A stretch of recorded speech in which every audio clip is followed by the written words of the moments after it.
Oke, yang saya sampaikan kira-kira gitu. Kita mulai perkuliahannya. Sebelum kita hari ini akan membicarakan tentang proses pembentukan undang-undang di Indonesia. Kita sudah diskusi cukup intens kemarin tentang bagian-bagian dan hal-hal yang berkaitan dengan kegiatan keparlemenan. Nah, sekarang kita fokus ke satu fungsi yang itu fungsi yang paling krusial ya, yakni proses pembentukan undang-undang atau proses legislasi lah.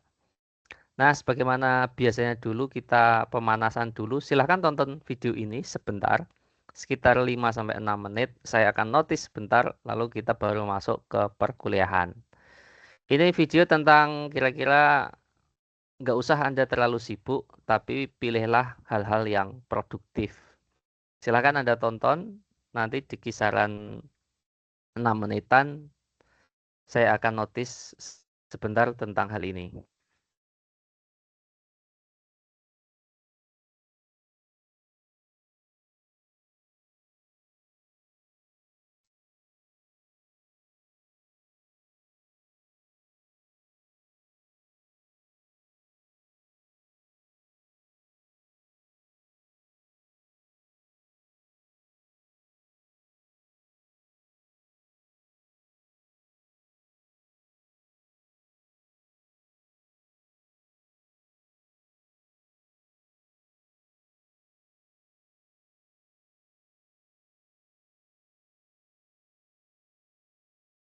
Oke, semua udah? Sudah, Sudah, Mas. Mas. Oke, saya notice sebentar ya tentang video ini. Teman-teman, apa lawan kata dari produktif? Ada yang tahu nggak? Apa antonim dari kata produktif? Masa sekelas nggak ada yang tahu? Silahkan, langsung sampein aja. Lawan kata dari produktif itu tadi multitasking, Mas. Oke, multitasking. Yang lain, lawan kata dari produktif. Selain multitasking.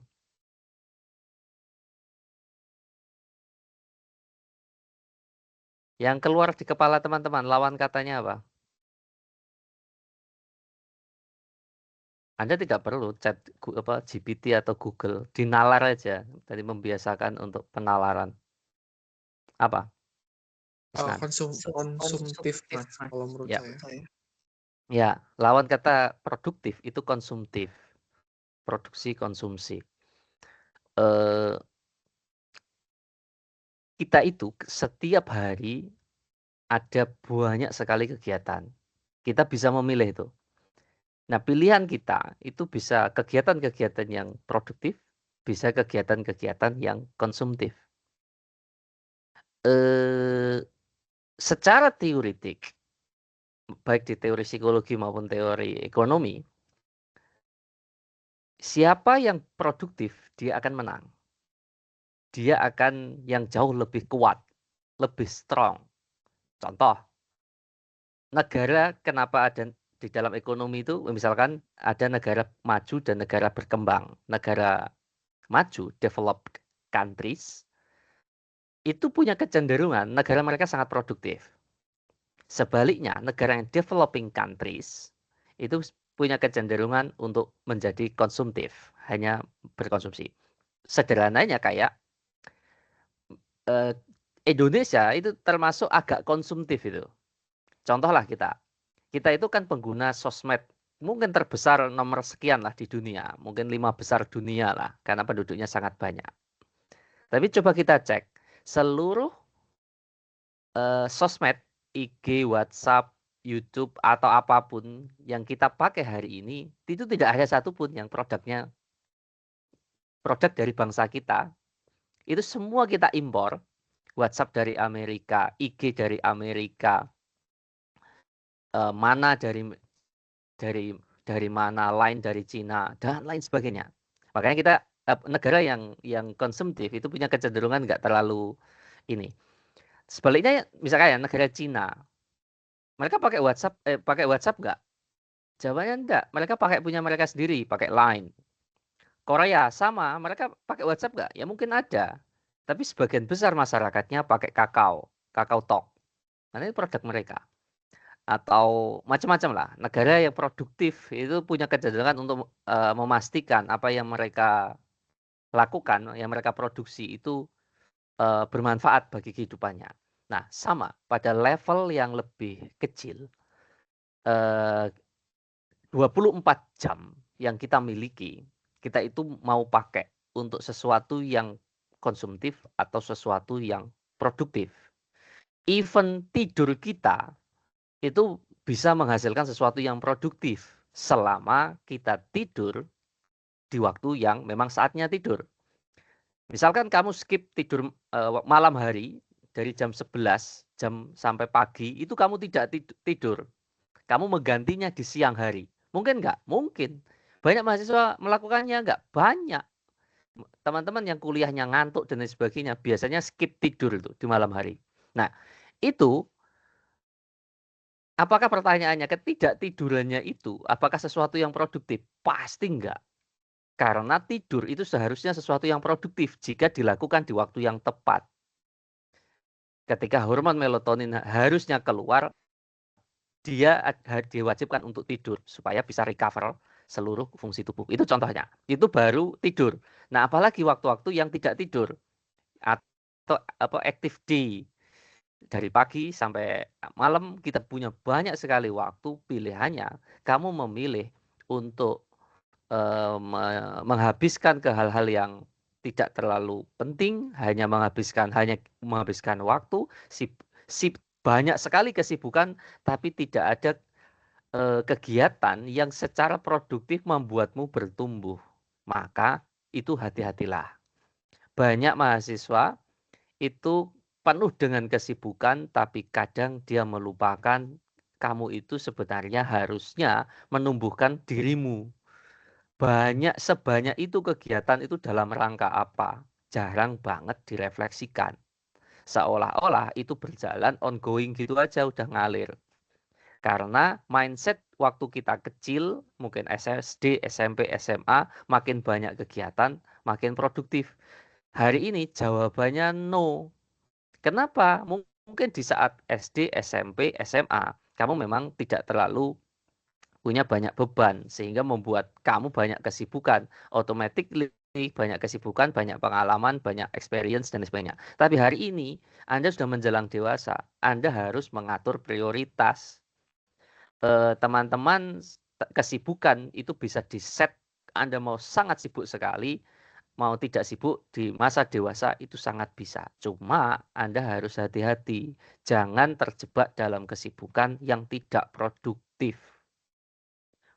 Ikut kegiatan ini, nongkrong, nggak ada serinya, nonton serial, nggak ada serinya, dan melupakan hal-hal yang produktif.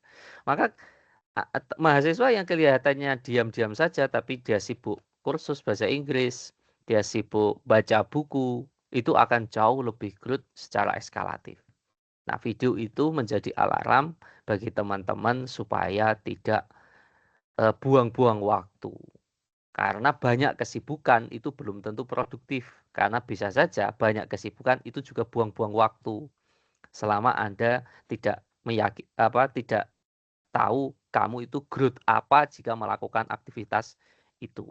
Dan itu berlaku bagi semua orang, termasuk dosen. Kira-kira gitu ya, poin dari video itu. Nah, sekarang saya akan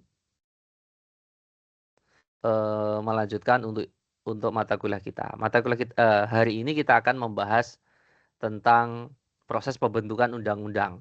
Proses pembentukan undang-undang itu setidaknya ada 3 tahap. Pertama tahap inisiasi, yang kedua adalah tahap pembahasan, yang ketiga adalah pengesahan dan pengundang-undangan. Di setiap tahap ini ada proses yang harus dilalui, baik di tahap inisiasi, tahap pembahasan, maupun di tahap pengesahan dan pengundangan. Ada mekanisme-mekanisme yang include di dalamnya. Pada tahap inisiatif atau tahap inisiasi, itu apa ya? Ada yang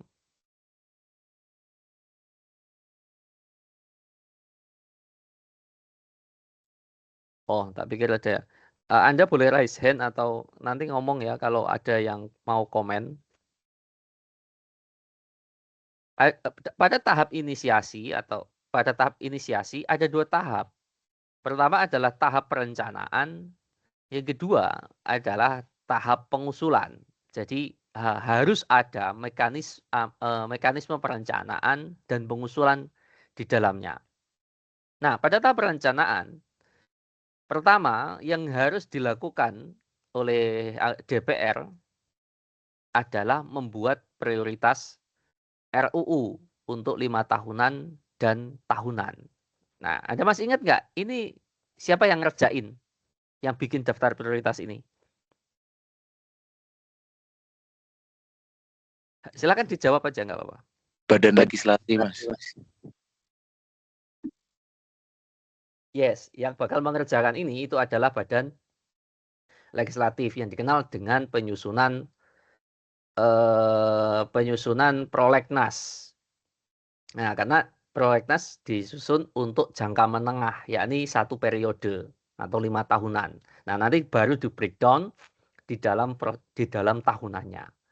Nah, dalam perencanaan ini di balik itu harus bersama pemerintah. Jadi pemerintah itu nanti menjadi ko-legislatornya.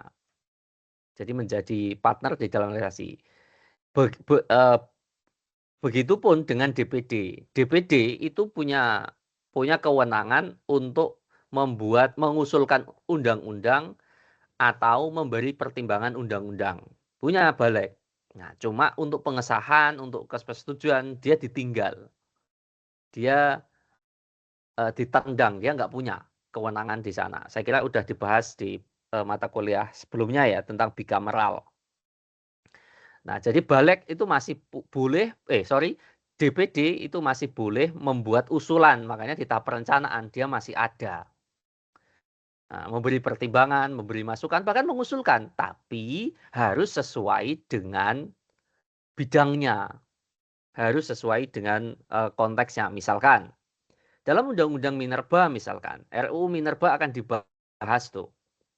Nah, biasanya DPD-DPD yang memiliki dapil atau memiliki perwakilan dari daerah-daerah yang banyak tambangnya, kayak di Bangka Belitung, tambang nikel, atau daerah-daerah Maluku yang Bangka Belitung itu timah, terus nikel di Maluku dan lain sebagainya, itu kadang-kadang memberi masukan, itu bisa.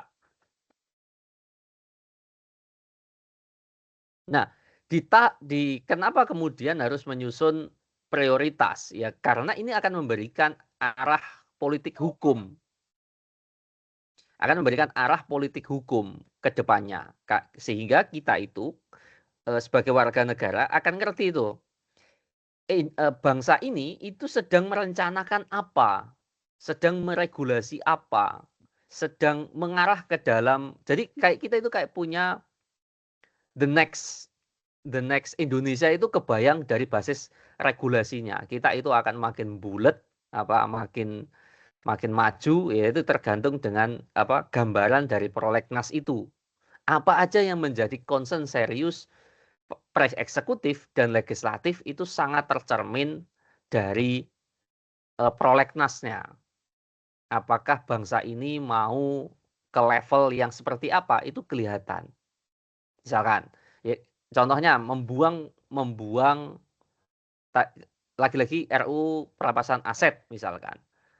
Ya artinya negara ini memang tidak concern banget untuk membuat efek jera bagi para pelaku kejahatan. Atau mereka merencanakan hal-hal yang malah ngapain gitu loh.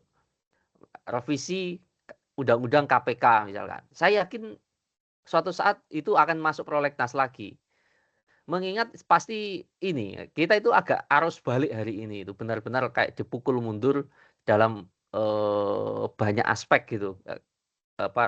Reformasi itu benar-benar kayak dipukul mundur, benar-benar kita itu nggak tahu ini akan masuk ke era apa ini. Misalkan yang terakhir aja Soeharto jadi pahlawan, itu kan kayak menegasikan bahwa proses tahun 98 itu seolah-olah tidak pernah ada dalam sejarah, gitu. Nah, ini yang jadi problem. Maka prolegnas itu bisa memberikan arah politik hukum Indonesia itu akan kemana, kayak memberikan gambaran. Oke, berikutnya dalam tahap pengusulan, yang punya kewenangan mengusulkan itu adalah DPR dan Presiden. Nah, DPD itu boleh, tapi hanya pada RUU bidang-bidang yang terkait. Misalkan RUU tentang hubungan pusat atau daerah. Nah, biasanya DPD bakal dilibatkan. Atau undang-undang tentang berkaitan dengan apa transfer keuangan daerah gitu. Nah, kayak gitu itu biasanya DPD boleh mengusulkan.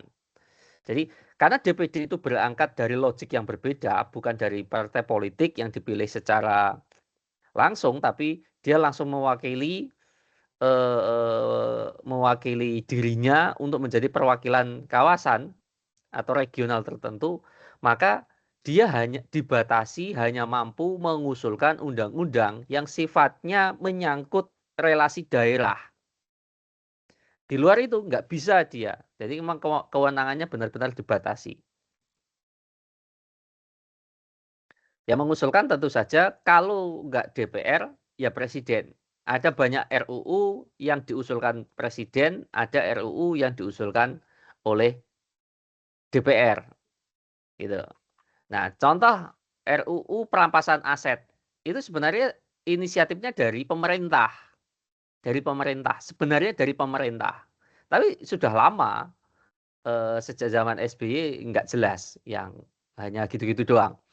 Atau UU Omnibus Law itu juga dari pemerintah. Nah, tapi ada juga yang dari DPR, kayak biasanya ya misalkan undang-undang pemilu. Undang-undang pemilu itu selalu pasti lahir dari DPR.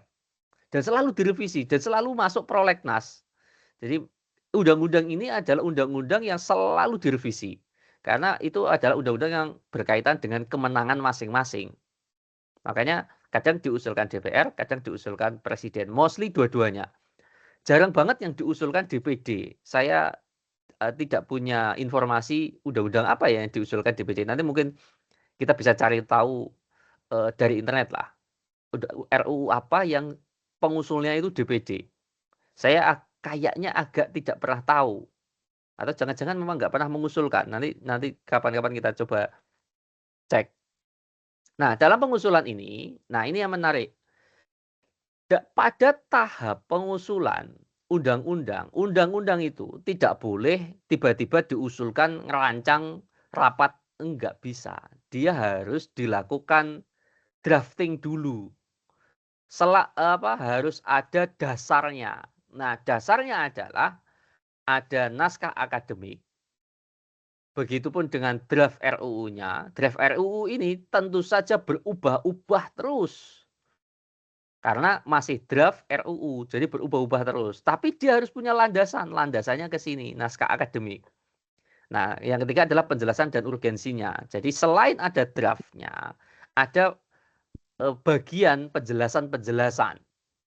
Penjelasan pasal per pasal. Jadi mirip kayak ini kalau ini jadi undang-undang, ini kan jadi UU, yang ini jadi pasal penjelasan. Jadi bab-bab yang menjelaskan pasal-pasal. Biasanya kan selalu ada dua itu nanti. Nah, sekarang saya kirimi di menu chat contoh naskah akademik dan saya minta Anda untuk berkomentar, menyampaikan argumentasi atau pendapat apa yang Anda pahami tentang naskah akademik. Nah, ini saya kasihkan contoh naskah akademiknya. Di ini ya, di menu chat aja ya, saya kirimkan. Bentar.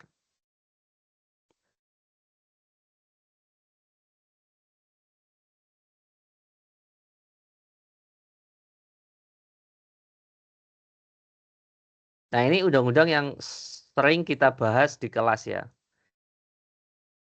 Undang-undang TPKS. Nah, ini naskah akademiknya, teman-teman. Nah, silakan Anda cek. Saya kasih waktu 1, 2, 3 menit. saya ingin Anda mengutarakan pendapat. Apa yang Anda pahami tentang naskah akademik, apapun itu, dengan melihat barangnya langsung. Jadi jangan sampai kelas ini tuh hanya ngobrol aja, nggak pernah tahu itu barangnya kayak apa. Sama saya juga berharap kelas-kelas apapun itu, Anda minta barangnya gitu loh. Kayak kelas keuangan negara, ada ya, berkaitan dengan keuangan-keuangan. Jangan ini, minta barangnya kayak apa sih, tunjukkan. Gitu. Sehingga kita punya sensitivitas, jadi nggak bener, udah belajar ilmunya, nggak awam banget tentang isinya.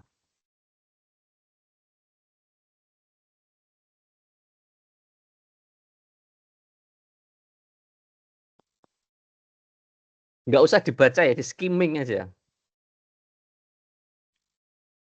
Saya hanya butuh pernyataan Anda, paling nggak 2-3 orang, apa yang Anda pahami tentang naskah akademik. Jadi setelah tahu barangnya, naskah akademik itu yang kayak apa? Coba artikulasikan pendapatmu setelah tahu barangnya. Itu barangnya.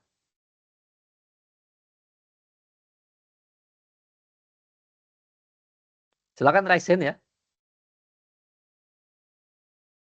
Kalau nggak ada nanti saya tunjuk yang nggak nyalain kamera.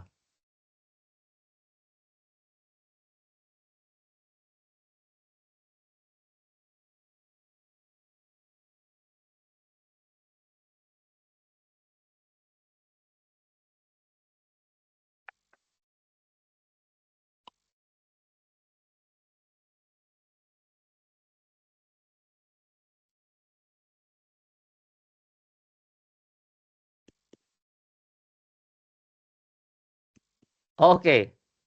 Muhammad Ilham Akbar sama Louis Ignacio. Silakan. Muhammad Ilham Akbar dulu. Oke Mas, jadi naskah akademik itu ibaratnya seperti kalau saya itu pertanggungjawaban atau pertanggungjawaban. Jadi akademik itu memuat dari ilmiah dari analis bagaimana aturan ini memiliki dasar bukan hanya dari gitu, tapi tetap ada ilmiahnya pakai teori dan sebagainya. Dan kemudian juga untuk dari peraturan ini itu apa saja. Tadi kan ada bab juga ada. Nah itu juga dijelaskan. Oke. Cukup ya. Wah, terputus-putus ya. Aku agak kepotong-potong, tapi poinnya adalah ini itu dimensi ilmiahnya gitu kira-kira untuk sebuah undang-undang. Oke, monggo. Louis, siapa panggilannya? Gue tahu. Oke, Mas Indra. Opang Mas panggilannya. Opang. Iya. Oke, Yang silakan. kemarin beli kopi itu, Mas. Wah, mantap. Oh, kamu tuh Ben kalau kuliah online malah melek. Oh iya. Silakan. Oke, Mas, yang bisa saya simpulkan kan dari naskah akademik ini kalau misalnya di kuliah itu ada yang makalah gitu, Mas. Tapi bedanya di naskah akademik itu dia itu lebih advance, di mana dia itu bertujuan untuk meneliti sebuah masalah yang mau diangkat lewat RUU yang dibuat oleh DPR itu sendiri.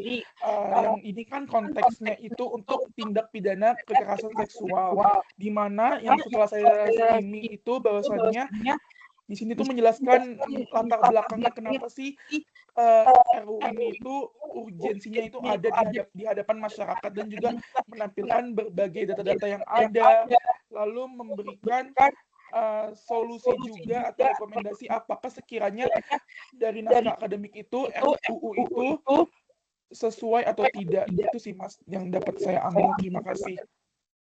Oke, ada lagi yang mau ini bahasa singkatnya ini versi makalah sebelum undang-undang gitu. Kenapa ada undang-undang? Semua alasannya ada di sini. Semua penjelasan logisnya, kenapa dia penting, kenapa dia urgent, ada di sini. Itu kata Opang. Ada lagi satu? Tambah dong satu. Siapapun. Nggak ada, tak tunjuk secara random ini. Sambil ngecek biasanya banyak yang ngilang ini. Oh, silakan Isnan. Baik, menjawab Mas, kalau sejauh pengamatan sendiri ya, ini RUU TPKS, naskah akademik ini menjadi sebuah, apa ya, namanya, sebuah landasan lah, karena di sini juga ya bentuknya seperti masalah gitu ya, terkait ada masalah tujuan masalah. Jadi pertama-tama pasti kan diidentifikasi dulu, kiranya kenapa akhirnya terciptanya RUU TPKS ini penting. Dan juga selain dari informasi, ya tadi juga akademik dapat gitu ya terkait sarana kajian teorinya seperti apa, baik teori pelaku maupun teori yang lainnya. Juga terkuat dengan landasan yang ada, penilaian biologis, landasan filosofis, dan juga landasan psikologis juga ya. Jadi dengan ada ini ya menjadi landasan juga lah akhirnya pengajuan RUU harus ada, karena itu juga terjebak juga solusi dari pembahasannya. Mungkin dari saya seperti itu. Oke. Yang Oke. Secara garis besar naskah akademik ya oke, ya persis seperti teman-teman ya, dia kayak makalah, kayak karya ilmiah, ya sangat betul ya. Jadi dia punya logik bahwa ini tuh harus punya landasan ilmiah, harus sesuatu yang serius karena ini menyangkut undang-undang. Undang-undang kalau diterapkan itu semua orang itu akan kena. Karena logik dari undang-undang ya, logik dari undang-undang adalah Anda boleh melakukan semua hal kecuali yang dilarang oleh aturan. Itu konsepnya. Kalau Anda, oh, sorry, kalian pengantar politik dengan saya bukan? Oh enggak dengan saya. Nanti ada kaidah yang itu diwariskan oleh John Locke sama nanti ada orang yang namanya John Rawls. Itu punya logika, kita itu boleh melakukan semua hal kecuali yang dilarang. Maka ketika diundangkan, maka ini akhirnya kita nggak bisa bebas melakukan hal itu, gitu loh. Nggak bisa bebas melakukan hal itu. Maka itu munculnya undang-undang nggak boleh muncul dalam ruang kosong keinginan. Dia harus dilandaskan pada konteks yang serius karena itu memang penting. Makanya logika itu harus dibangun dalam alam pikir ilmiah. Nah, barangnya, makanya bentuknya ya ada naskah akademik. Makanya kita kalau lihat strukturnya, ini persis kayak karya ilmiah. Ada pendahuluan, ada kajian teoritis, ada evaluasi perundang-undangan. 3 bab ini saja, ini sudah kayak bab 1, proposal, ini kajian teoritisnya, ini kemudian pembahasannya, udah mulai dibahas di sini. Nah, artinya ini ternyata sudah banyak undang-undang yang kita miliki, tapi sepertinya undang-undang ini banyak problematik. Atau bukan problematik, ada banyak undang-undang yang sudah mengatur tentang kekerasan seksual, tapi tidak mengatur cukup spesifik dalam beberapa aspek. Atau masih ada miss di Undang-Undang HAM, miss di Undang-Undang Kependudukan, Kesehatan, Perlindungan, bahkan peradilan militer, dan lain sebagainya. Nah, ini kemudian harus segera diatasi. Kira-kira bahasanya begitu. Nah, ngatasinya ya dengan membangun sebuah undang-undang yang bisa mengisi gap-gap yang tersisa, gap-gap yang ada. Lalu disimpulkan bahwa pasti kesimpulannya, kalau kita cek, pasti kesimpulannya adalah maka dibutuhkan undang-undang perlindungan UU TPKS, tidak pidana kekerasan seksual. Kira-kira pasti begitu. Nah, ini jadi ini nah kalau kita lihat karya ilmiahnya, ini tipologi karya ilmiah yang dilakukan oleh teman-teman Fakultas Hukum. Nah, saya belum nemu ada naskah undang-undang yang tipologinya misalkan kajian yang kayak pemerintahan, kayak administrasi publik. Nah, mungkin ada tapi kayaknya sebagian besar undang-undang, karena itu memang produk undang-undang ya, kayaknya teman-teman Fakultas Hukum yang sangat dominan di dalam membuat kajian naskah akademiknya. Gitu. Jadi kalau lihat naskahnya itu sangat fakultas hukum sekali, kira-kira gitu ya. Nah, saya lanjutkan untuk materinya. Nah, jadi ini harus ada naskah akademiknya. Kalau draft RUU ya tentu saja ini mirip undang-undang, cuma masih draft. Nah, biasanya berubah-ubah terus tuh setiap harinya, setiap dibahas makin berubah. Biasanya di komisi kan sedang dibahas. Tapi ini bukan di tahap pembahasan ya. Ini masih di tahap pengusulan. Jadi sudah harus ada draft undang-undangnya, penjelasan dan urgensinya. Kira-kira gitu. Nah, jadi itu di tahap ini. Nah, sekarang masuk ke tahap pembahasan. Di tahap pembahasan pun masih ada 2 tahap. Yakni tahap 1, pembahasan tingkat 1 sama pembahasan tingkat 2. Jadi dibahas 2 kali. Bukan dibahas 2 kali. Dibahas berkali-kali, tapi ada 2 tingkatan. Tingkatan yang kecil sama tingkatan yang keseluruhan anggota DPR. Nah, itu bahasanya kira-kira. Tingkatan 1 itu yang parsial, yang bagian-bagian kecil yang membahas semuanya. Sedangkan kalau sudah tahap 2 itu berarti seluruh anggota DPR bahas. Nah, gitu. Pembahasan tingkat 1 ini pasti melibatkan pemerintah. Jadi tektokannya itu terus-menerus dengan pemerintah. Jadi saling pemerintah menjadi ko-legislator. Dia intens banget, tergantung kepentingan masing-masing. Kalau mereka sangat berkepentingan kayak Omnibus Law, dia bisa sangat terlibat terus-menerus mendelivery itu. Bahkan mereka yang intens melakukan lobby-lobby terhadap parlemen, terhadap anggota-anggota parlemen. Jadi pemerintah pasti dilibatkan. Biasanya kalau Kementerian Hukum udah pasti dia selalu ikut di dalam proses legislasi. Cuma bisa juga kementerian-kementerian yang terkait, undang-undang terkait apa ya, kementerian apa yang ikut gitu. Nah, ini bisa dilakukan di balik komisi atau pansus, tergantung masing-masing. Ada bisa ke komisi, bisa ke balik, bisa juga pansus. Nah, ini dinamikanya agak beda-beda. Bisa juga paralel, di komisi iya, di balik iya. Nah, kalau pansus biasanya agak punya dimensi kekhususan ya. Ada masalah-masalah yang sangat khusus gitu. Undang-undang yang terlalu alot itu biasanya bikin panitia khusus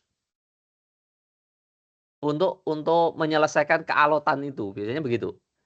Nah, kalau balik itu pasti menjalankan fungsinya karena dia itu bagian dari teknokratisnya proses legislasi. Kalau komisi, hal-hal yang berkaitan dengan masing-masing komisi. Nah, dibahas di sini. Nah, kegiatannya meliputi ini. Nah, ini yang paling krusial dalam proses pembahasan. Pertama, pasti ada raker tuh, rapat kerja. Jadi pemaparan pemerintah sama fraksi. Jadi draft itu entah dari mana kan, kita belum draft itu bisa dari pemerintah, bisa dari DPR. Mostly rata-rata sebenarnya draft pengusul itu kebanyakan dari pemerintah. Tapi belum tentu juga sih. Tapi memang lebih banyak ke pemerintah karena pemerintah itu jauh lebih cepat punya kepentingan. Misalkan presiden itu pengen begini gitu. Nah, kementerian itu langsung mikir, oke, berarti kita butuh payung hukum ini, maka kita akan mengusulkan undang-undang ini. Kayak gitu biasanya. Biar ada payung hukumnya. Karena pemerintah sendiri itu bisa langsung bikin regulasi kan dengan peraturan presiden, peraturan pemerintah dan lain sebagainya. Nah, tapi kalau memang mau payung hukumnya sangat kuat menjadi undang-undang dan menyangkut bisa dijadikan ketentuan seluruh orang ya jadi undang-undang. Nah, gitu. Jadi di rapat kerja ini tim yang menyusun draft itu ngobrol dulu itu pasti tim kerjanya baik dari tim pemerintah maupun dari fraksi itu. Nah, terus berikutnya ini yang paling sering biasanya agak diabaikan oleh DPR. Atau kalau enggak, biasanya sudah sangat segmented. Milihi hanya yang dukung-dukung saja. Ini paling problematik ini. Yang disebut dengan RDPU. Rapat Dengar Pendapat Umum atau RDP. Ini harus melibatkan para ahli. Kelompok masyarakat yang kira-kira terkena masalah itu, asosiasi, LSM, dan lain sebagainya. Nah, Karena ini memastikan bahwa proses undang-undang itu harus melewati mekanisme partisipasi publik. Jadi ada meaningful participation di dalam proses penyusunan legislasi. Nah, jadi kalau Anda ahli di bidang-bidang tertentu, ya Anda bisa diundang untuk kayak gini. Nah, cuma kadang-kadang permainannya adalah yang diundang itu yang kira-kira agree, kelompok-kelompok pendukung. Ini berlaku juga untuk ini ya, DPRD ya. Cuma levelnya biasanya perda. Kalau bikin perda ya harus mengundang ahli-ahli. Nah, biasanya itu terutama di DPRD itu yang diundang itu ya yang mau ngasih stempel doang, enggak yang kritis. Tapi kalau di undang-undang yang kontroversial, cara yang ditempuh misalkan misalnya ya undang-undang yang kontroversial, cara yang ditempuh gampang agar supaya suara mereka didengar. Bikin aja statement di publik. Kami telah melakukan pengkajian penelitian tentang rancangan undang-undang dan rancangan undang-undang itu bermasalah. Udah di-share ke sosial media, TV, koran, rame. Dan orang yang melakukan penelitian itu, pihak itu, misalkan ada LSM, YLBHI gitu, udah menggelar konferensi pers, semua pers dikasih tahu undang-undang ini bermasalah. Maka DPR itu nggak ada alasan untuk tidak mengundang mereka. Karena mereka mengkaji. Jadi ini permain apa kayak pertarungan ini. Ketika publik yang kritis itu punya kecenderungan untuk tidak diundang, maka selalu menggunakan desakan. Itulah kenapa selalu ada press conference tentang hal-hal yang berkaitan dengan kayak gini. Termasuk temuan-temuan ilmiah, kampus, dan sebagainya, bisa itu. Karena nanti akhirnya DPR itu nanti kalau di MK-kan akan dicecar. Kamu sudah jelas, ini ada di berita. Emang kamu nggak baca berita? Ini ada pihak yang melakukan penelitian.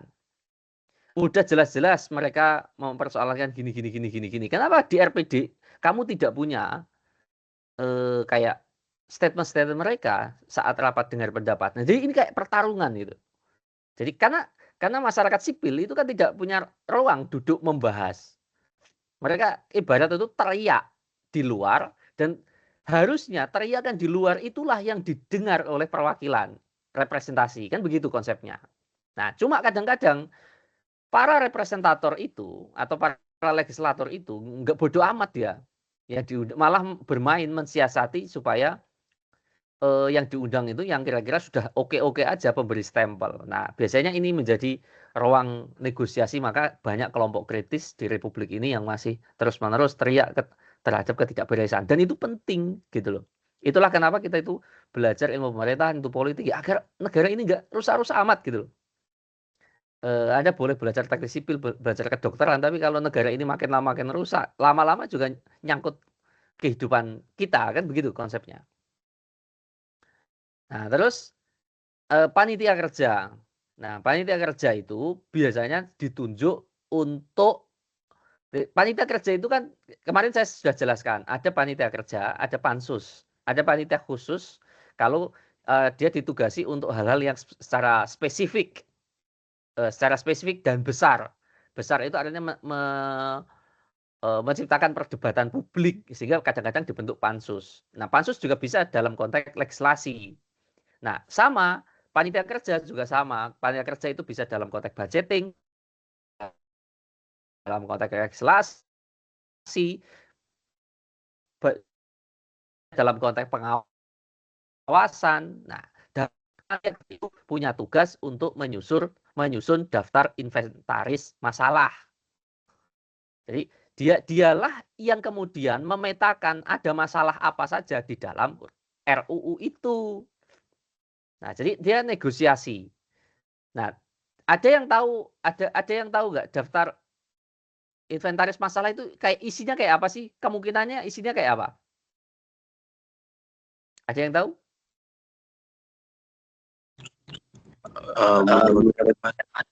Tim atau inventaris masalah itu isinya itu terkait hal-hal jadi celah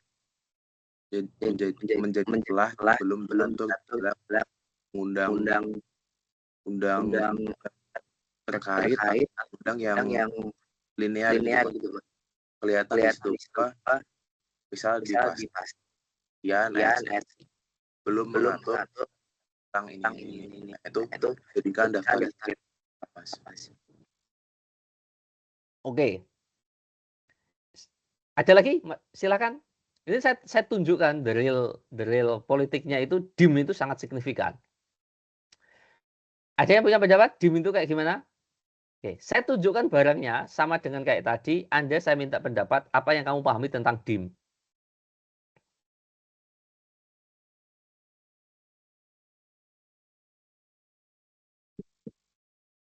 Ini DIM-nya saat Undang-Undang TPKS dibahas. Nah, silakan Anda cermati, terus berikan komentar atau pendapat apa yang Anda pahami tentang DIM.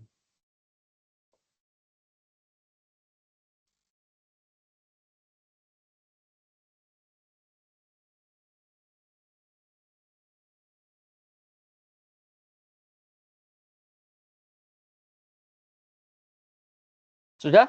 Silakan, siapapun. Itu barangnya. Lalu apa yang Anda cerna, yang bisa Anda ceritakan tentang DIM, daftar inventarisasi masalah. Silakan.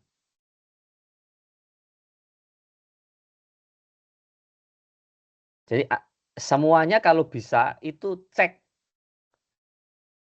Biar Anda itu tahu barangnya.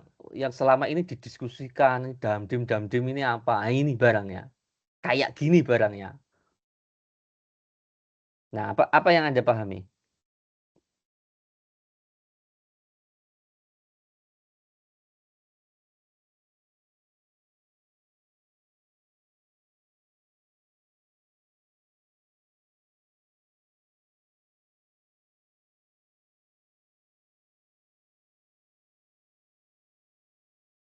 Yuk, silakan. Siapapun.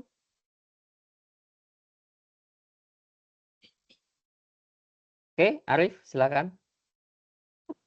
Mungkin izin menjawab, Mas. Terkait tadi DIM tadi itu mungkin lebih kepada yang tadi tertulis di PPT Panggapan dan juga ini notulensi seperti modelnya seperti notulensi atas per pasal dalam undang-undang itu dicatat dan diteliti terus direspon apakah responnya tadi positif ataupun negatif ataupun dalam pasal tersebut ada hal-hal yang dirasa bermasalah oleh Komnas Perempuan tadi sehingga dalam hal itu diinventaris dan dicatat untuk diberikan kepada DPR untuk dimintai perbaikan atau evaluasi atas permasalahan yang terjadi dalam 1-2 pasal tertentu. Seperti itu mungkin, Mas. Ya. Ini saya tunjukkan DIM yang versi yang diajukan. Nah, itu harus dinotulensikan. Setiap masukan dari masyarakat sipil atau siapapun, ahli dari kampus, dari lembaga institusi lain, itu harus dicatat dan direspon. Nah, apakah responnya mengganti, memperbaiki atau enggak diubah, itu harus kelihatan. Dan itu harus jadi dokumen publik. Sama udah naskah akademik, RUU dan DIM itu adalah dokumen publik, nggak boleh disimpan. Nah, ini yang jadi problem. Anda pasti mengikuti kasus ini karena ini benar-benar kasus yang sekarang sedang running. Kita itu kayaknya makin nggak tahu ya dalam perspektif itu agak madesu kita ini. Masa depan kita makin nggak karu-karuan ini. Anda pasti mengikuti kasus ini kan? Kemarin Undang-Undang KUHP disahkan. KUHP yang dulu aja itu penuh dengan masalah, ini KUHP kita. Ini makin nggak karu-karuan. KUHP itu yang menyangkut tata hukum, KUHP itu yang menyangkut prosesnya, tata caranya.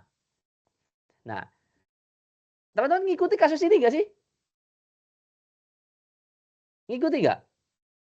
Ngikuti, Mas. Ya, aku berharap betul ya teman-teman kan mahasiswa ilmu pemerintahan ya.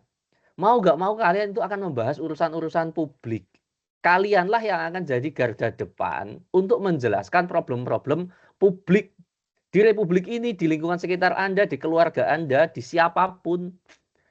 Karena kita sehari-hari belajar tentang bagaimana ngelola pemerintahan. Gitu loh. Eman banget kalau kita tidak mengikuti proses-proses urusan publik gitu loh. Sibuk TikTokan nggak apa-apa, tapi urusan publik itu kita tetap terkoneksi gitu. Nah, ini contohnya misalkan. Kalau di dalam ini bukan lagi RUU ya. Ini sekarang sudah UU statusnya. Udah disahkan itu kemarin. Tinggal jadi lembar negara saja. Tapi proses pengesahan di DPR itu sudah fix disahkan. Nah, bayangkan, ini masih ada problem-problem ini. Pasal 1 ayat 34, pasal 132A, pasal 11A, pasal 5. Nah, ini sebenarnya pasti sudah muncul di awal selama proses pembahasan. Dari mana taunya? Karena semua proses undang-undang pasti ada dimnya. Nah, cuma di dimnya nanti pasti nggak direspon, alias tidak dianggap sebagai masalah. Poin-poin kayak gini, penyadapan, misalkan. Ini kan unik ini. Pasal 1 ayat 34 itu menyatakan penyadapan itu bisa dilakukan oleh penyidik, bla bla bla, hakim gitu. Tapi di pasal 124 itu ada klausul menegasikan pasal ini, yakni penyadapan, perekaman dan macam-macam itu boleh dilakukan dalam kondisi mendesak. Nah, kondisi mendesak ini siapa penafsirnya? Ya penyelidiknya itu. Jadi tanpa proses yang di pasal 1 itu harus dalam proses pengadilan, yang di sini enggak, selama penyelidik pegang ketentuan, loh ini mendesak. Nah, pasal mendesak itu menjadi pasal yang multitafsir. Ya nggak bisa dikontrol. Gitu. Anda tahu kasus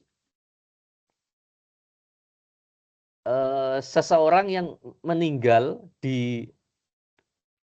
yang kasus di mana sih, di Bandung, pokoknya ada geng anak yang dibunuh, terus yang ditangkap itu bukan pembunuhnya. Sekarang nasibnya adalah jadi ada anak polisi di Bandung. Ini kasus 3, 4 atau 5 tahun yang lalu ya. Ada anak di Bandung meninggal. Kemungkinan dikeroyok oleh geng apa ya? Geng di Bandung pokoknya. Nah, terus ditangkaplah seseorang. Penyidiknya itu ayahnya si anak. Selama proses penyidikan, prosesnya sengawur-ngawurnya. Mungkin ayahnya kan emosional gitu, pokoknya harus ada pelaku atau saya nggak tahu dapat tekanan atau gimana. Akhirnya ngawur. Akhirnya dia dibebaskan nih pelakunya. Karena memang bukan dia. Jadi nasib anaknya sendiri itu sekarang tanpa pembunuh. Tapi anaknya mati. Itu aneh sekali. Ya kan? Artinya apa? Proses penyidikan itu seharusnya prosesnya benar-benar proper. Nah, seseorang dalam kasus tadi gegabah sekali si ayahnya itu, dia bisa melakukan tafsir yang aneh-aneh gitu. Atas logika mendesak dan lain sebagainya. Karena akhirnya jadi kacau. Nah, ini pasal-pasal ini problematis dan harusnya sudah muncul di DIM. Karena pasti sudah, ini bayangkan ya, kalau RUU, ini kan RUU KUHAP, kalau kita lihat poster ini kan jelas muncul sebelum undang-undang disahkan kan. Nah, mestinya ini harus dapat respon poin-poin ini. Dan di dokumen DIM harusnya sudah muncul. Tapi tetap disahkan berarti artinya kalau nggak tuli ya nggak peduli. Pilihannya itu. Jadi proses undang-undang itu kayak gitu. Dan saya hakul yakin ini pasti ada yang meng-MK-kan ini. Ini agak ngeri-ngeri sedap ya kita ini. Kayak kalau saya cermati aja, ngikuti poin-poinnya aja, kayaknya Soeharto nggak se-ekstrim ini deh. Ini mau membuat Soeharto versi yang lebih armornya lebih kuat gitu loh. hawanya lebih powerful gitu. Kalau di Mobile Legends itu lebih apa sebagai hero tank itu lebih kuat armornya agar bisa berabas sikat sana sikat sini. Nah, kira-kira gitu. Terus itu contoh dim. Nah, sekarang oh ya udah ya. Jadi ini contoh dim. Dim itu isinya yaitu tadi daftar setiap masalah yang ini ya, misalkan ini kan dia biasanya menyebut pasal-pasal spesifik. Pasal 20, pasal 21, pasal 28. Nah, catatannya apa? Argumentasinya apa? Selalu kayak gini. Oh, ini tetap. Nah, biasanya dia benar-benar per pasal. Nah, makanya pihak yang mengikuti, misalkan mengikuti ini RPDU gitu, misalkan ada ahli diminta untuk dengar pendapat, ya biasanya dia akan ngasih catatan yang sifatnya pasal per pasal. Nah, misalkan pasal 5 no komen, pasal 6 ada komen, pasal apa, ada apa. Nah, selalu kayak gitu. Nah, ini misalkan ini ada contoh kasus. Nah, jadi pemaksaan perkawinan karena kehamilan sekalipun akibat perkosaan. Ini bisa dibayangkan ya. Misalkan. Jadi pasal ini harus diapain di sini. Usulan perubahannya di sini. Ya, misalkan pasal 7, setiap orang melakukan perbuatan memaksakan orang lain bla bla bla bla bla bla bla bla. Nah, ini punya masalah. Masalahnya apa? Ini contoh argumentasinya. Ada kasus-kasus yang perlu diatur dilengkapi lah di dalam ini. Nah, ini kasusnya di Nusa Tenggara Timur, ada di Aceh, terus yang kasus yang paling umum udah diperkosa malah disuruh nikah dengan pemerkosanya. Itu kan mengenaskan itu. Nah, ada masalah, sebaiknya usulannya di sini begini. Nah, jadi ada penambahan lah. Nah, kayak gitu. Nah, hampir semua logika DIM itu begitu.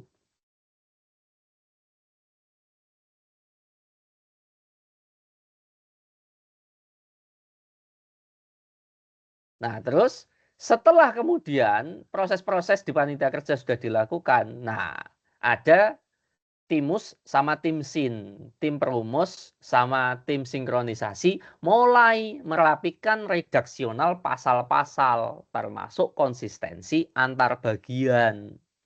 Nah, itu para ahli-ahli hukum yang bekerja di DPR gitu. Jadi sarjana-sarjana hukum itu banyak yang bekerja di DPR karena perihal mereka lah yang punya kapabilitas untuk terbiasa di dalam redaksi atau bahasa regulatif gitu.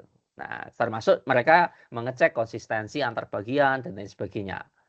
Nah, jadi ada tim perumus sama ini. Nah, pembahasan di tingkat 2 itu dilakukan di rapat paripurna. Jadi pembahasan level 2 itu yang level semua pihak. Jadi menjelang pengesahan lah. Jadi babak pertama itu sudah di tingkat 1, kira-kira ini sudah dilakukan semuanya. Nah, baru diparipurnakan. Nah, dalam paripurna ini saya sudah pernah notice sebelumnya. Ya, ini agenda yang utama dilakukan adalah satu, penyampaian hasil pembahasan tingkat 1. Jadi disampaikan apa yang sudah dilakukan di pembahasan tingkat 1. Makanya itu sangat aneh jika undang-undang itu selesai dalam 2 hari, dalam 1 hari. Kalau prosesnya sekomplikated ini. Gitu. Nah, pasti ada proses bypassing gitu. Nah, pembahasan tingkat 1, terus pandangan akhir fraksi. Nah, ini nggak boleh dilewati. Karena setiap orang sudah ngomong di pembahasan tingkat 1 yang lebih kecil-kecil, maka nggak boleh di tingkat paripurna semua orang masih bicara versi masing-masing sendiri. Maka harus ada pandangan akhir masing-masing fraksi. Kalau kita lihat dalam kasus RUU KUHAP, bayangkan KUHAP yang sangat kontroversial itu, semua fraksi oke. Ya saya nggak tahu ya, apakah oke apa puannya yang buru-buru ketok biar cepet gitu. Kadang-kadang makanya itu ketua DPR itu sangat punya peran penting sekali. Gitu. Tiba-tiba ditanya, apakah sudah setuju? Tok gitu kan. Selesai. Karena kata kuncinya adalah secara ini kalau sudah diketok maka tidak ada diskusi. Makanya setiap kalau Anda lihat gayanya Puan ngetok palu, itu nggak akan lama. Apakah yang akan disetujui? Nggak akan ada. Pimpinan sidang nggak akan begitu. Pasti, apakah akan disetujui? Tok gitu. Lah, kapan waktu ini? Kamu kan nanya, dijawab dulu dong. Kalau kelas aja, saya apakah suara saya didengar? Kan saya nunggu dulu tuh supaya oke, sudah dijawab. Nah, rata-rata kamu cek seluruh sidangnya DPR dalam pengesahan undang-undang biasanya nggak akan ada waktu jawab gitu. Masih apakah akan setujui? Tok, pasti begitu. Gitu. Nah, setelah pandangan, jadi hanya fraksi yang ini, terus keputusan disetujui dan tidak setujui. Jadi pasti begitu. Nah, biasanya kalau tidak setuju setelah ketok, ya pilihannya cuma nggak bisa. Udah diketok selesai. Biasanya itu yang kemudian memicu walk out. Jadi beberapa anggota DPR, loh saya itu nggak setuju. Fraksi kami itu nggak setuju, masih ada pandangan, tapi sudah diketok. Nah, biasanya mereka akan ini, biasanya dignity-nya terguncang, akhirnya mereka walk out atau keluar. Itu sering terjadi kayak gitu.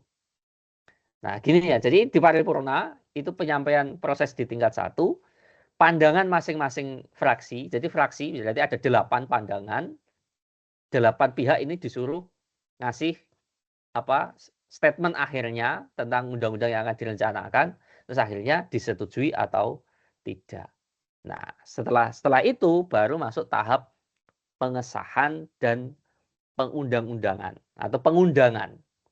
Jadi ada 2 tahap, pengesahan dan pengundang-undangan. Nah, ketika DPR sudah setuju RUU itu disetujui DPR, maka presiden itu wajib mengundangkan. Presiden dikasih waktu 30 hari untuk menyetujui. Jika presiden tidak segera menyetujui, dia otomatis terundangkan.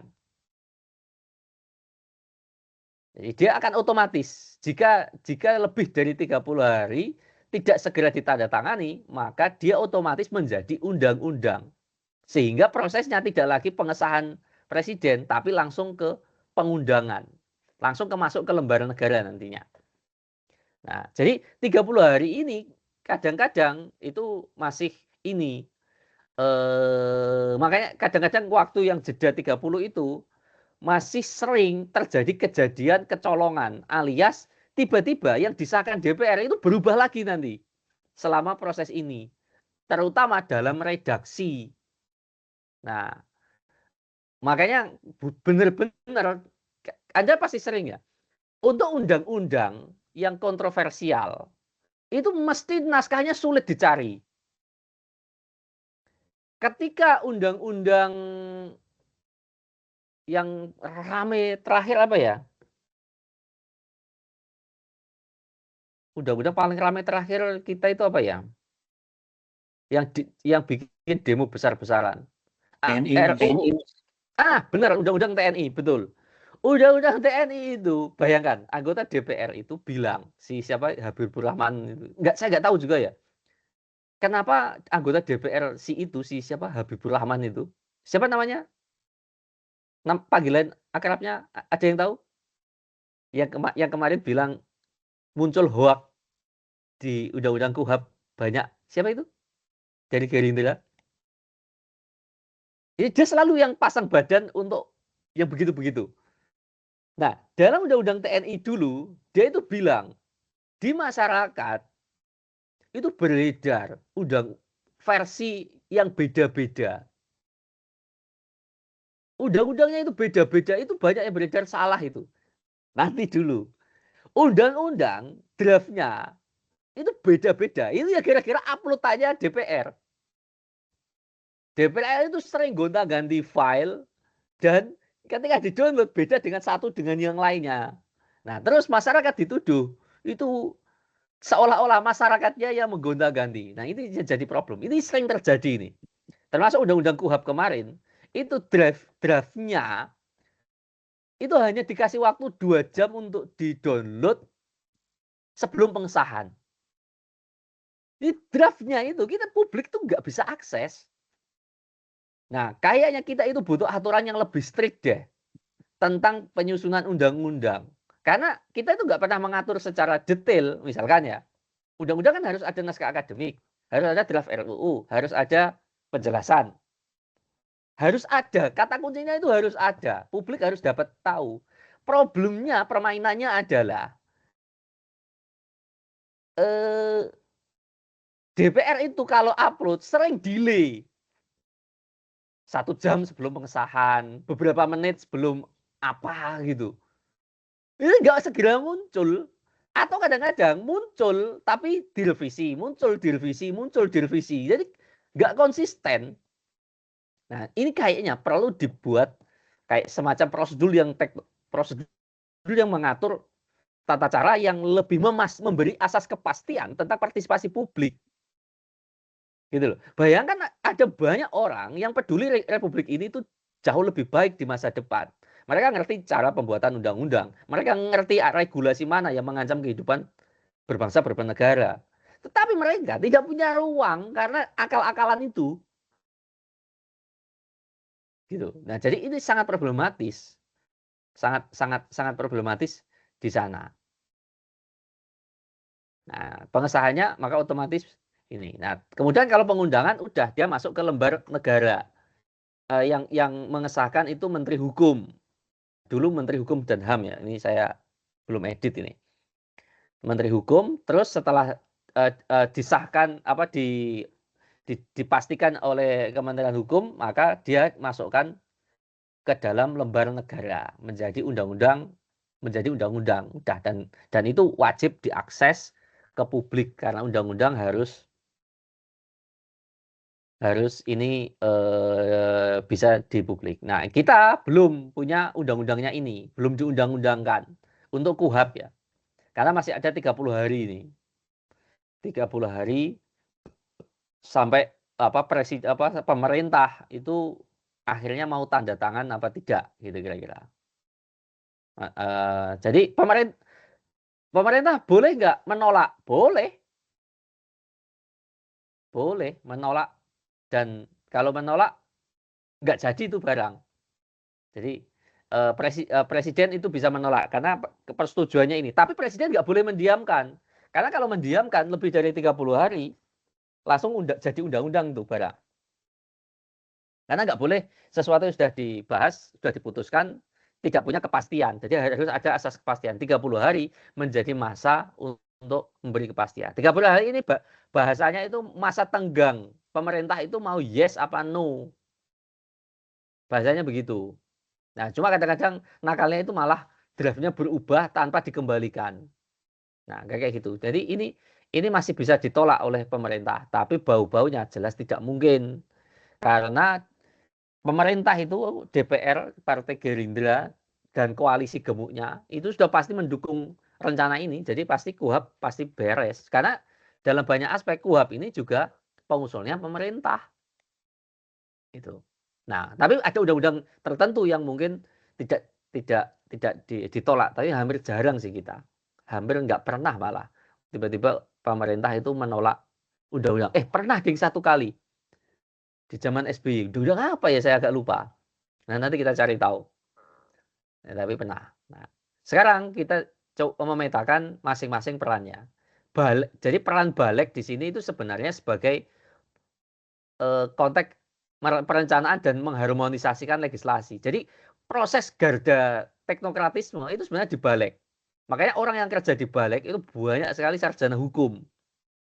Karena untuk kegiatan-kegiatan yang tadi ya, nyusun DIM dan sebagainya, itu harus orang yang terbiasa.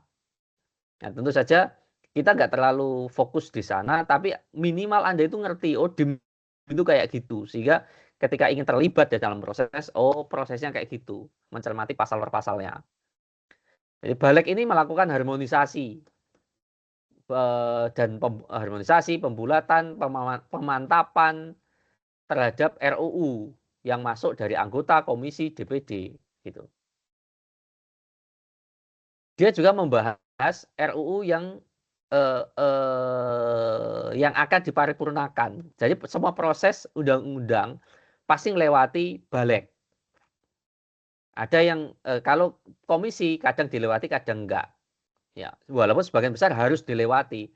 even ada undang-undang yang cross cutting itu tetap di lewat komisi bisa. Jadi gini, misalnya ada undang-undang, dia melibatkan cross komisi. Ya nggak apa-apa. Undang-undang itu dibahas di komisi 3, 4, berapa. Biasanya tetap begitu. Cuma ada beberapa kasus yang sangat kasuistik itu sama sekali nggak dilibatkan. Itu Omnibus Law contohnya. Omnibus Law itu benar-benar balik total. Dan itu makanya ngawurnya Omnibus Law itu kelihatan memang serius. Karena orang-orang yang kompeten di bidangnya nggak masuk. Gitu. Karena komisi itu kan harus tadi pendekatannya orang-orang yang ahli di bidang itu. Kalau mereka nggak ahli, mereka mendatangkan ahli. Makanya proses di komisi jauh lebih lama. Nah, balik juga lah yang tadi ya tugasnya harmonisasi memang. Makanya dia juga yang memastikan bahwa RUU tertentu itu tidak boleh bertentangan dengan undang-undang yang lainnya.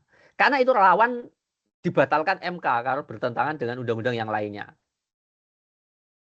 Komisi ya, komisi tentu saja masuk ke dalam perincian pasal itu. Jika ada pasal-pasal tertentu berkaitan dengan urusan di komisi tertentu, udah pasti dibahas di komisi. Nah, termasuk proses-proses daftar inventaris masalah, RPDU, RDPU, RDP dan lain sebagainya itu pasti melibatkan banyak pihak. Nah, bahasa lainnya adalah dialah aktor utama tempat negosiasi pasal-pasal detail. Karena kan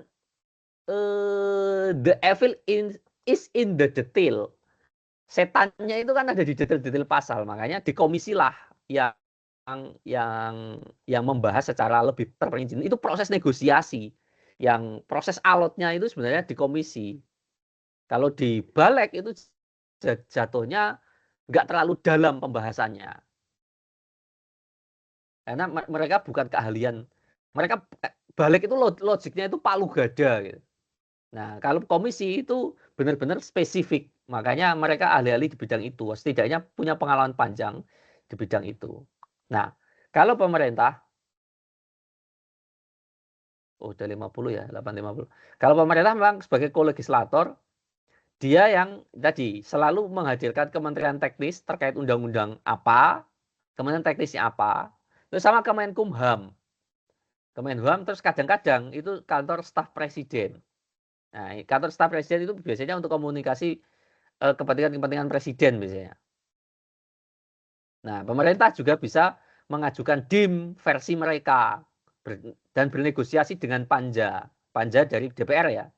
Jadi panitia kerja di DPR itu misalkan dia ingin mengubah apa, nah mereka ikut bernegosiasi. Jadi tidak hanya partai dengan partai bernegosiasi, tapi juga pemerintah dengan para anggota legislatif gitu. Terus menjaga konsistensi kebijakan pemerintah. Jadi undang-undang yang ada itu nggak boleh bertentangan dengan kebijakan-kebijakan pemerintah gitu. Terus memastikan RUU tidak bertentangan dengan kebijakan besar, perencanaan nasional atau anggaran dan lain sebagainya. Jadi pemerintah itu punya kepentingan itu agar tidak terjadi overlapping atau tidak terjadi malah kontradiksi.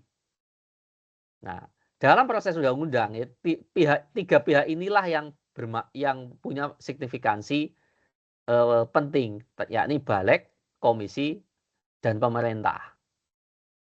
Nah, ini terakhir kita akan lihat contoh studi kasus.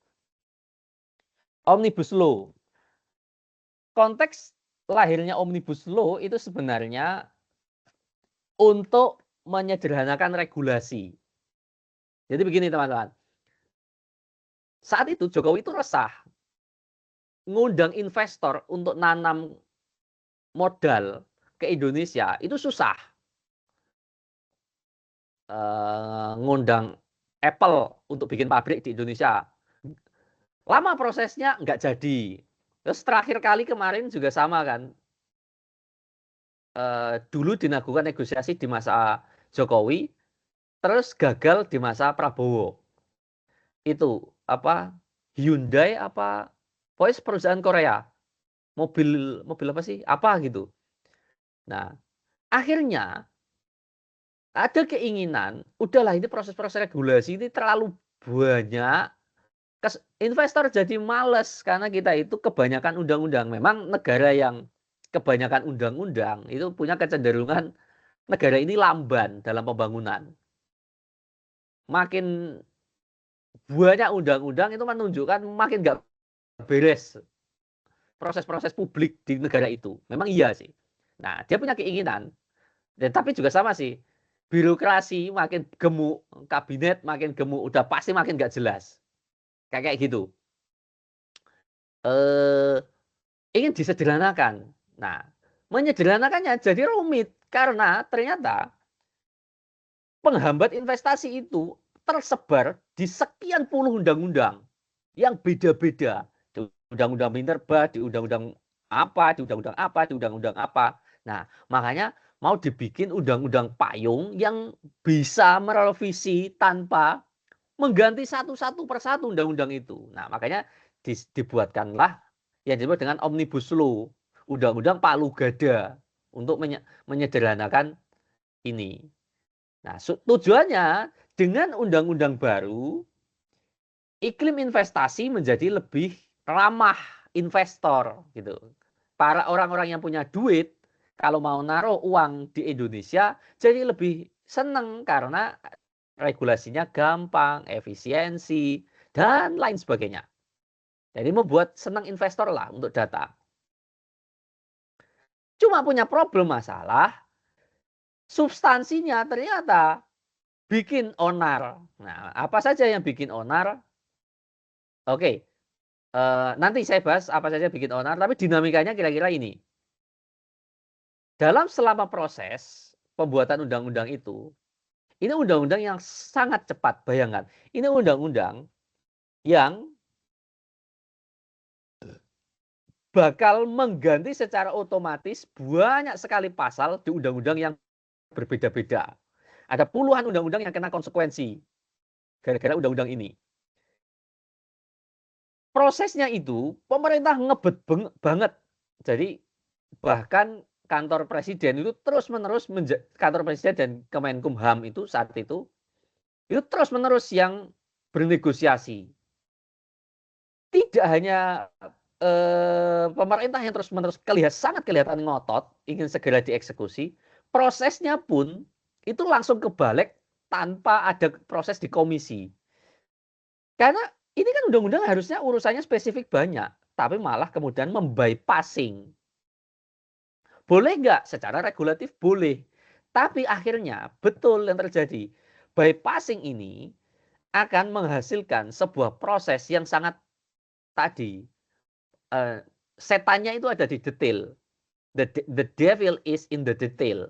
Setan problem-problemnya itu ada di detail-detail pasal. Karena komisi tidak terlibat, ya akhirnya banyak setan gitu yang muncul. Karena kalau komisi harusnya setan-setan itu diselesaikan dulu. Ini. Nah, nanti apa saja saya tunjukkan. Terus problem yang lain adalah DIM-nya itu berubah-ubah, bayangkan. Baik di tingkat Panja, Timus, sama Timsin. Bahkan undang-undang Omnibus Law itu sudah disahkan nih, hari ini diketok, tak gitu. Ketika diketok, DPR itu nggak boleh nggak upload versi ketok yang diketok itu. Itu delay hampir satu hari. Dan itu nggak boleh seharusnya undang-undang. Secara undang-undang nggak boleh. Karena ketika diketok, maka naskah harus ditampilkan ke publik, draftnya. Draft yang disahkan. Nah, dia tahu nggak kalian? Delay-nya berapa? Delay-nya itu 23 jam, berapa menit gitu, saya agak lupa. Bayangkan. Jadi, dia itu benar-benar mensiasati undang-undang betul. Terus udah gitu, setelah sehari apa 2 hari, ada beberapa item pasal itu berubah. Redaksinya itu berubah. Bayangkan, udah diketok, dilempar ke publik, tiba-tiba berubah. Kenapa berubah? Pasti masalahnya ada di sini, tim sinkronisasi, ya, termasuk tim perumus juga. Karena dia yang mengatur redaksional akhir. Nah, ini kacau sekali ini. Jadi DIM-nya berubah, bahkan dalam kasus Omnibus Law itu terakhir ada ini. Nah, termasuk partisipasi publik sangat minim. misalkan. Jadi apa ahli-ahli yang kritis yang sudah koar-koar di media itu nggak ada satupun yang diundang. Nah itu problematis sekali. Bayangkan gini loh, saya itu melakukan penelitian tentang Omnibus Law. Masalah dari Omnibus Law akan banyak hal. Saya benar-benar melakukan penelitian loh, nggak cuma komen di X, di Twitter atau jadi status. Enggak, saya penelitian, ada naskah penelitian saya. Dan saya nggak dilibatkan di dalam proses itu bermasalah. Nah, partisipasi ini menjadi problematis. Dan DPR klaimnya sudah ada partisipasi, ahlinya sudah ada, semua kami undang. Ya, yang diundang yang yes man aja, pihak-pihak kelompok buruh misalkan. Ya federasi yang bentukannya apa yang dekat dengan partai yang dia diundang selalu begitu. Nah, ini proses publiknya. Ini dinamika yang dulu terjadi di Omnibus Law. Dan inilah yang membuat MK akhirnya membatalkan Omnibus Law. Jadi istilahnya ditolak dibatalkan bersyarat gitu kalau nggak salah. Ya karena ini terutama ini proses yang tidak serius. Partisipasi publik yang tidak ada dan lain sebagainya. Nah, masalahnya adalah secara substantif sebenarnya banyak banget ya masalahnya. Ini hanya saya ringkas simpelnya aja. Ada proses perlindungan proses perlindungan buruh yang bermasalah. Misalkan, perusahaan itu boleh mengoutsource buruh seumur hidup. Ya ini kan tidak memberi asas kepastian kerja. Kamu bisa dipecat sewaktu-waktu, bisa tidak dikasih pesangon. Wah, implikasinya panjang lah. Terus, ada sentralisasi kewenangan perizinan. Nah, bisa bayangkan jika pemerintah pusat mengatakan Tembalang ada tambang emas. Udah itu dikerok, itu undip. Karena tiba-tiba pemerintah pusat yang menentukan. Jadi proses-proses perizinan penting itu ditarik ke mekanisme sentralisasi lagi. Terutama yang paling kritik, yang paling serius itu adalah pelemahan perlindungan lingkungan. Di Omnibus Law itu misalkan AMDAL, nggak ada AMDAL nggak apa-apa lah. Yang penting ada rencana lingkungan hidup, ada KLHS. Tapi nggak perlu AMDAL. AMDAL itu memastikan sebelum dan setelahnya itu gimana. Gitu. Jadi banyak sekali. Ini hanya sebagian kecil kritik substansinya. Nah prosesnya udah tambah nggak karu-karuan.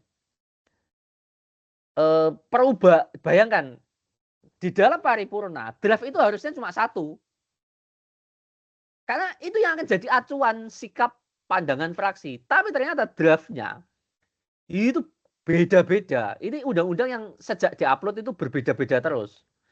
Bahkan formatnya itu inkonsisten. Dalam banyak aspek itu nggak pernah melalui prinsip meaningful participation. Bayangkan ini undang-undang yang mengatur banyak hal, tapi dikebut kayak orang kalap. Nah, makanya terjadi problematis. Yang bikin onar lagi adalah ketika di MK-kan, ketika undang-undang ini di MK-kan ya, terus kan dibatalkan sama MK. Normalnya adalah, kalau kita bisa normal ya, di MK-kan, maka kita skip undang-undang ini. Kita kembali ke aturan sebelumnya. Ya dilakukan pemerintah enggak. Langsung bikin perpu. Presiden Jokowi langsung bikin perpu. Peraturan pemerintah. Perpu ini juga punya ketentuan. Perpu itu wajib dibahas oleh DPR. Bayangkan. Perpu ini adalah cheating sebenarnya. Tapi memang ini tata negara kita. Cheating supaya kalau DPR kan bikin prolegnas. Nah, pemerintah itu bisa bikin tanpa prolegnas, itu bisa bikin rencana agar undang-undangnya diiakan, yakni bikin perpu. Karena dalam aturannya perpu, saya agak lupa, sampai batas 3 bulan apa 5 bulan ya, itu wajib disahkan oleh DPR atau ditolak. Jadi intinya wajib dibahas. Akhirnya apa? Presiden Jokowi bikin perpu, Omnibus Law baru, terus sama DPR, tinggal disahkan lagi. Gua tahu ini mungkin di MK-kan lagi, gitu lagi, sampai kapan ini. Jadi kita ada di mekanisme yang elit kita itu punya pertentangan dengan keinginan masyarakatnya. Nah, klaimnya elit itu, lah kami ini representasi masyarakat. Masyarakat setuju dengan ini. Jadi makanya buzzer itu menjadi penting hari ini. Jadi dalam rangka kayak gini nih. Hal-hal yang ditolak itu seolah-olah biar ada pendukungnya. Coba gimana kita sebagai orang Indonesia mengiyakan bahwa disadap dengan tanpa aturan itu boleh. Itu ngeri loh. Saya besok seminar mengkritisi pemerintah, tiba-tiba disadap. Disadap saya guyonan dengan siapapun itu bisa diputarkan. Dan lain sebagainya. Nah, maka ini menjadi nggak mungkin Anda perwakilan rakyat kita mengiyakan proses itu. Atau misalkan, aku ini dapil kabupaten ini atau sekian kabupaten ini. Nggak apa-apa deh kayaknya mereka semua jadi buruh kontrak seumur hidupnya. Oh, nggak masuk akal itu. Nggak masuk akal itu. Makanya menjadi penting bagi kita yang ngerti bagaimana negara ini dikelola untuk menjadi bagian. Makanya in touch dengan isu-isu publik itu menjadi penting. Kalau nggak kita yang in touch, siapa gitu loh yang mau, kalau ini roboh negara ini, semua orang kena gitu. Maunya belajar kedokteran, belajar teknik sipil, belajar apapun kena. Makanya menjadi penting bagi kita untuk in touch dengan isu.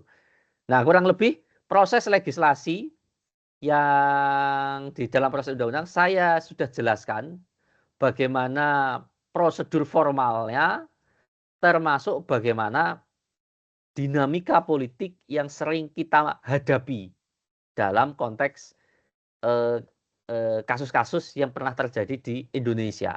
Jadi proses formal utuhnya, prosesnya kayak gitu. Terus dinamika titik-titik isu yang sering jadi problem sudah saya notice.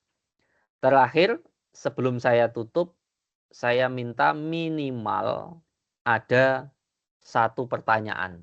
Minimal.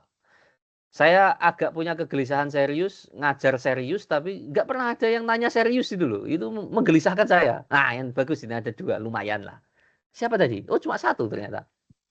Jumerinta. Ada lagi nggak? Oke, silakan. Saya belum tentu bisa jawab ya. Kalau bisa saya jawab, kalau enggak saya nyerah, skip. Saya nggak tahu itu. Izin Mas, apakah suara saya masuk? Yup, masuk. Sebenarnya pertanyaan saya terkait partisipasi masyarakat Aceh dalam UKUHAP. Nah, tadi malam saya menonton video debat matematika soal UKUHAP. Nah, di dalam video itu saya mengatakan bahwa pertanyaan dan juga mungkin pertanyaan yang menyatakan sejak partisipasi masyarakat dalam UKUHAP ini ada gitu, dan sebuah dan jawaban dari sebuah komisi 3 yang menyatakan partisipasi masyarakat di sini sudah penuh, sudah ada, sudah mencukupi jawaban dari seminar kampus yang sudah saya jalani gitu. Sebagai narasumber. Nah, yang menjadi pertanyaan saya adalah sejauh mana seminar dapat dianggap sebagai benar untuk menampung aspirasi masyarakat dalam proses penyusunan terkhususnya UKUHAP ini. Dan juga menilai seminar itu hanya sebagai saja, bukan sebagai bukti.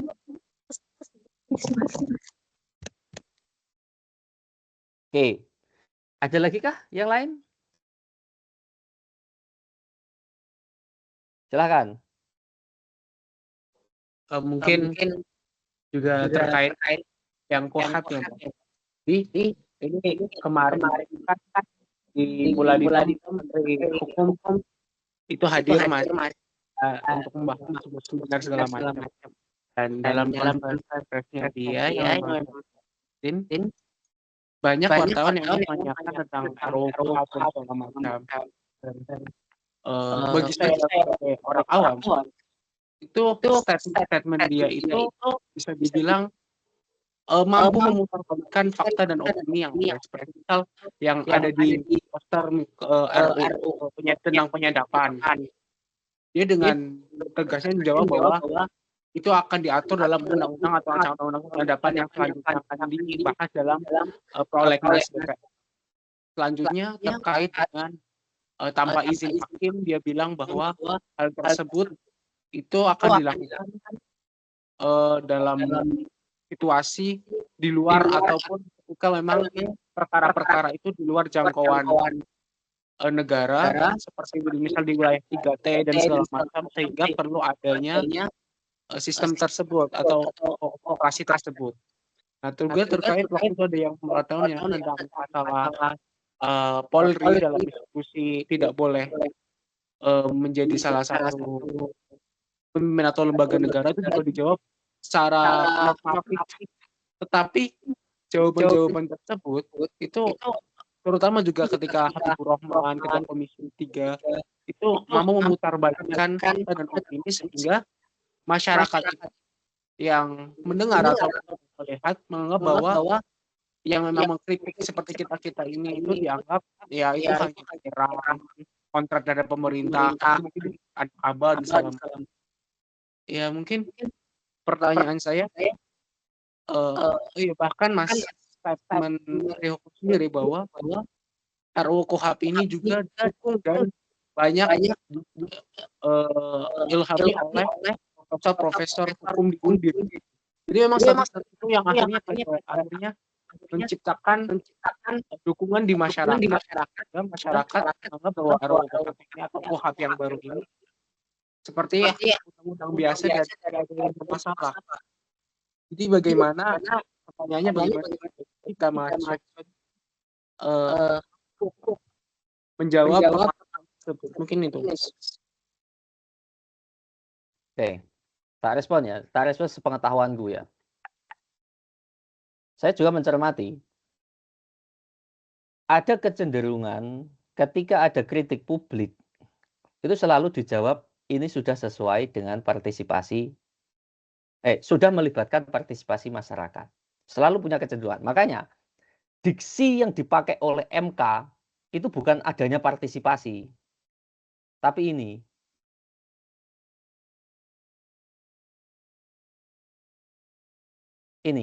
meaningful participation, partisipasi yang bermakna. Partisipasi yang bermakna itu maknanya apa? Kalau ada orang kritik, jawabannya bukan sudah ada pihak lain yang mendukung, enggak. Kamu jawab kritik itu. Artinya bisa jadi memang ada profesor yang mendukung bagian-bagian ini. Diam-diam menyadap, oke lah, ini kan ada dimensi baiknya juga. Ada dimensi bagusnya juga, mempercepat proses penangkapan penjahat kan. Benar nggak? Ini loh, menyadap diam-diam secara membekukan. Ini kan proses untuk menghindari kejahatan sebenarnya. Dan ini baik sebenarnya secara substantif. Artinya profesor yang mendukung itu pasti ada. Cuma problemnya gini loh, kita itu berkaca dari kasus-kasus sebelumnya. Moral hazard yang dimiliki dalam hampir semua kasus di Indonesia itu parah banget. Ini kasus terbaru yang terjadi di Semarang. Coba kita nggak bertaruh lah, iseng-isengan. Ini kalian tahu nggak kasus terbaru di Semarang? Ada dosen perempuan meninggal, dosen Untak meninggal, dan kayaknya melibatkan institusi polisi. Akan sampai kemana ini kasus? Yakin aku bulet ini ya. Sambo itu dulu beruntunglah publik terlibat. Kalau enggak, udah jadi itu mati konyol itu. Ditembak itu. Ini akan jadi problematis kalau penyelenggaranya itu bermasalah. Dan sejarah permasalahan mereka itu banyak banget. Coba cek. Polisi yang nabrak demonstran, itu sekarang gimana itu kabarnya? Kasus Kanjuruhan udah putus, tidak ada pelakunya. Itu mati karena angin. Kasus, kurang-kurang lah nyebut. Akibatnya, ketika ada kritik itu, maka harus direspon secara substantif. bukan dengan menyatakan sudah ada partisipasinya. Undang-undang KUHP diseminarkan di banyak tempat. Iya. Oh, itu memang ada anggarannya kok untuk melakukan itu. Nah, tapi kritikan harus dijawab dengan logis. Misalkan, ini penyadapan. Terus dalam kondisi mendesak. Dijawab oleh mereka. Kata tadi siapa tadi? Maulana. Enggak, nanti itu diatur kok. Diatur di undang-undang tertentu. Bentar, logikanya jangan beyond dulu. Dalil di dalam naskahmu itu dalam kondisi mendesak itu boleh dilakukan. Pertanyaannya, kamu bisa memastikan nggak nanti undang-undang yang mengatur lebih spesifik itu pasti tidak memberi kewenangan pada polisi? Kan kita belum membicarakan sesuatu yang belum terjadi. Dalil yang ada itu ini, maka ini punya masalah. Daripada bikin masalah, kan sebaiknya dalilnya bukan begini. Gitu. Karena kalau menyadap dan nanti ada proses yang melanggar, ketika itu keluar dari keputusan pengadilan, misalkan di aturannya lama kan harus ada surat dari pengadilan kan, membolehkan disadap. Nah, maka nanti pengadilan itu yang akan dicecar. Tapi kalau sudah di polisi, ya kacau sekali. Tak kasih tahu ya. Saya pernah cerita, siapa yang pernah tahu dengar kasus pembunuhan Udin, wartawan Yogyakarta di zaman Soeharto? Kamu tahu nggak? Seluruh alat bukti itu hilang. Saksi banyak banget dia diculik, tiba-tiba kemudian setelah diculik mati. Di situ sudah ada darah, tusukan, baju, bahkan pisau itu ditemukan semua. Dan itu hilang. Tahu nggak yang menghilangkan siapa? Polisi, penyidik. Tahu nggak kenapa polisi kehilangan barang bukti?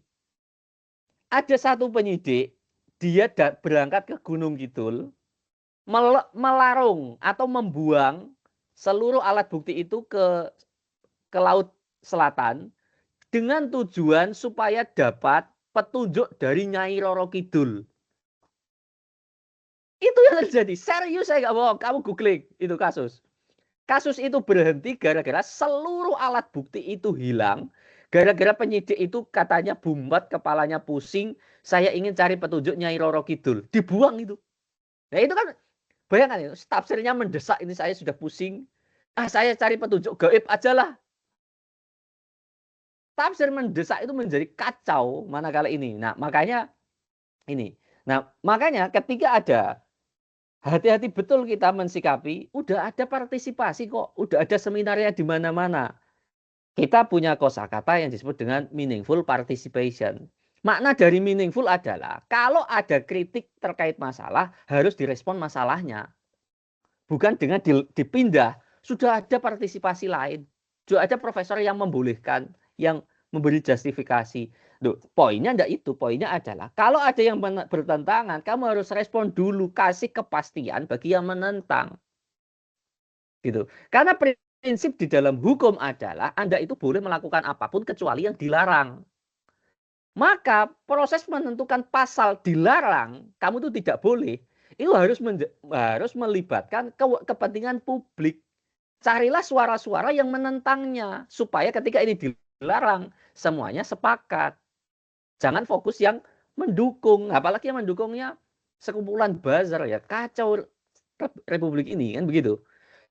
Proses hukum makin rusak, kita akan mengarah kepada proses penghancuran negara.